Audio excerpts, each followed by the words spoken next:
All right, the reality of our world is that there are a growing number of people who are seeking political alternatives to mainstream media, and the Charlie Kirks and the Destinies of this world are more than willing to fill this role. I mean, Destiny here claims to be making over 6 figures every month with his debate-driven and basically critiques of political extremes. And segments like this from the Counterfeit News Network is always interesting to me because they don't hide the fact that both sides are systematically trying to fish for young people to get them to submit to their chosen ruler. Check this out. I just got Kirk! Yeah, I just got escorted from Kirk, baby! We're in Tampa, Florida for Turning Point USA's annual Student Action Summit. TPUSA is a voter-driving juggernaut for the Republican Party, led by 31-year-old Charlie Kirk. Voter-driven juggernaut, and also this makes a bunch of money for all of the participants. To put on this kind of show costs a lot of money, and they're not doing it for their health. They're making money by putting on these conventions. This is a this is a cash cow, not only for the left, but also for the right. And you've got the left that are going to invade Charlie Kirk's TPUSA so that they can learn how to apply the recipe to their own political ideology and spin their own narratives. That's why they haven't been on social media. But this year's event will be menaced by something called the Un-F America Tour, started by a group of progressive influencers and organizers, including the massively popular streamer Destiny. This is the all roads lead the Rome thing, right? So he can do the exact same behavior you said that Biden couldn't get away with doing. They want to bring progressive debate to Kirk's doorstep. But first, they have to get in. So Turning Point has cancelled all of Un-F America's credentials, and now they're trying to sneak in Destiny so he can debate inside here. Alright, he's in. So Destiny has made it inside the building, and we'll see how long he lasts. Because the trucks are going this way? There's a major streamer named Destiny, who's a Democratic liberal streamer. He appears to be debating Myron Gaines, who's more of a right-wing red pill guy. They're both sort of creatures of internet trolldom, but it should be a lot of fun. It's like blood sports. It's like watching a cockfight, effectively. We love to see it, though. We love to see it. It's great. We're at Student Action Summit. Yeah, guess who else loves to see this? The corporate elitists and the banksters who don't give a damn who you vote for because every vote is a vote for them. Give me control over a nation's money, Amschel Rothschild said, and I care not who makes its laws, and I don't care who you vote for because we're in control. Destiny and Myron here today. Have a little friendly conversation. Oh, yeah, man. Good to see you, bro. Okay. Young people may be tuning out the news, but this new form of live, provocative political debate is blowing up online. Its cultural significance is something well known to Kirk because he's part of it. Oh, it's democratic socialism. It's completely different. I love this question. And I could talk about socialism for hours. Hello, everyone. I am Charlie Kirk, founder of Turning Point USA, and I am surrounded by 20 woke college kids. Under a tent with the words, "Prove me wrong," Kirk brought online debater culture directly to hundreds of college campuses during the last election cycle. We have a problem in Black America. The biggest problem is not racism, it's the lack of dads. When exactly do heart waves begin in utero? You know that, but you don't know the force. Hold on, no, tell me when heartbeat. I don't know. And while he uses it to make viral content, its primary goal is to register Gen Z to vote MAGA. I love the fact that we are now becoming the cool kids. I don't think that that's the primary goal for these people. Maybe it is on the sense of if their guy wins, they get access to the White House and they get all the perks that go along with that. But for the most part, they're just increasing their bank accounts by fomenting the polarization that already comes to the surface via politics. Kids now. But no, I just want to be clear. Is there something wrong with talking to voters?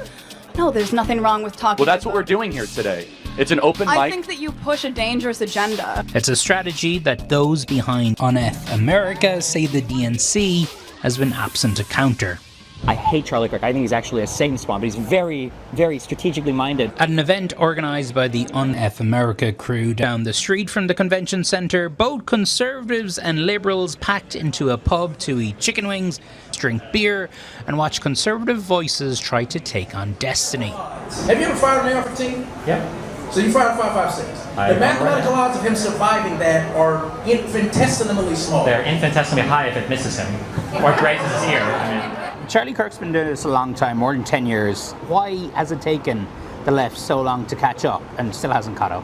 Republicans vertically are very well integrated when it comes to making sure that they're winning elections. Right? There's the people who in 2020 they thought the election was stolen in every state basically, but they still showed up to vote next time. So something is happening there where they're really big on going out and winning elections. And I think that shows at every single level, to where when people are organizing or when people are creating alternative media networks, whether you're talking Tim Pool, influencing other ones like Joe Rogan, or trying to do things with college kids like Charlie Kirk, they're making these events and they're gathering all these different people. For Charlie Kirk, it's school kids, but the single focus is winning elections. It's incredibly important. And somehow I feel like on the left, I don't know how this happened online. Maybe it's because we tend to be younger or whatever, but somehow the party's messaging apparatus, it feels like it's gotten hijacked from people by people who won't vote for your candidates, which I think is incredibly destructive. Did the Democrats have anything like this? He's saying it's destructive for their side of the political spectrum for people to commandeer a message and not get their people to go out to vote. And he's basically saying the Charlie Kirk organization and TPUSA are highly organized and we can definitely learn from them. And when we acquire that knowledge and learn from their systems, we can hoodwink more young people. Nothing. And I will say, like, Charlie Kirk is honestly one of the best organizers of our generation. And I think that, you know, as much as I disagree with Charlie Kirk, I believe that what he's doing has worked. And that's why I'm here to replicate what he's doing. I'm not here to, you know, disrupt Charlie Kirk's events. I'm here to say that there are alternative ideas and that we need to build the same thing that he has, because he is good at it. Z Cohen. We need to build the same thing he has. We need to broaden our nets, increase our power, make our message more palatable to the masses, influence more souls for the corporate elite. This is for the DNC. Charlie Kirk's doing it for the RNC. Sanchez has worked more than a decade on Democratic campaigns. There's no reason why we can't do this. This is not very expensive to do. We have... Her shirt kills me. Un-F America by doing the exact same thing Americans have been doing for decades and decades and decades. Doing the same thing over and over, expecting a different result. Putting political parasites up on a pedestal, claiming to the world that they will solve all of our problems. So many PACs on the Democratic side raising millions of dollars, right? We are not a big PAC. We haven't even raised $1 million yet. And we're able to get all of these creators essentially anywhere that Charlie is. And so that's what we really want the Democratic Party to do, is we want to have them to start investing in these movements. Is the DNC supporting this? No, not currently. Why not? If Ken Martin's watching this, text me back.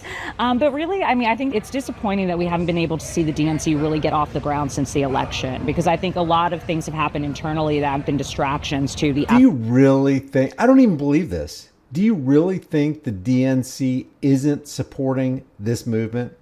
Basically kind of a grassroots movement that's following Charlie Kirk and TPUSA around so they can learn their ways, so they can bring it back to their camp, so they can make themselves more effective. I doubt it.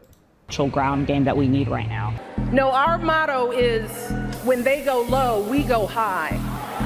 For Destiny, it's a ground game that must reflect the online culture he and millions of young Americans are part of, one that is often characterized by un-PC language, insults, and crude humor, like this tweet Destiny sent poking conservatives by saying the kids who died in the Texas floods were proof that God doesn't exist. The tweets you sent about the kids in Texas would probably disqualify you, or would probably have somebody in the upper levels of the Democratic Party say, okay, we'll never work with this guy again. Yeah. Do you regret sending those tweets? I think they have to get over it. I don't regret them. I love poking the bear on the right. I feel like Republicans are so good at owning the space. Republicans do this thing where they say, comedy's legal again and we can joke about anything. But when they say anything, they really just mean like immigrants and black people, right? Because if you make fun of anything on their side, they lose their minds.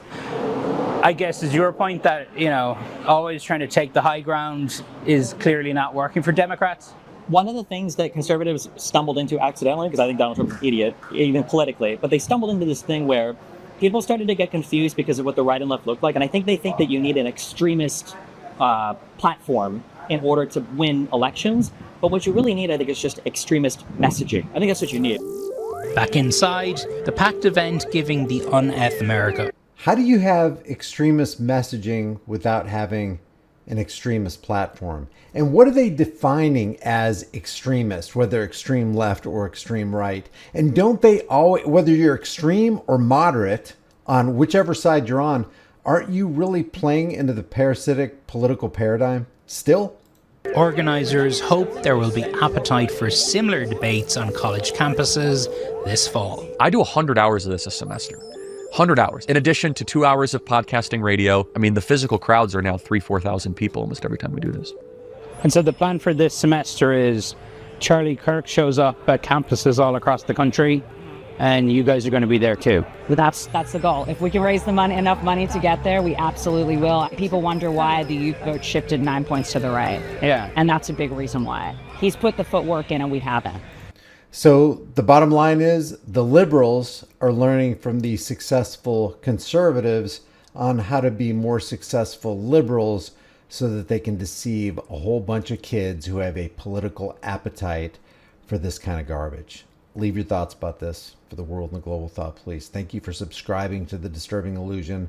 Thank you for becoming a member. Thank you for grabbing a shirt. For anybody who's donated to us on Cash App or PayPal or Subscribestar, we really appreciate it. Your donations are never anticipated, but always appreciated. Share this video, like this video, and I'll see you in the next one.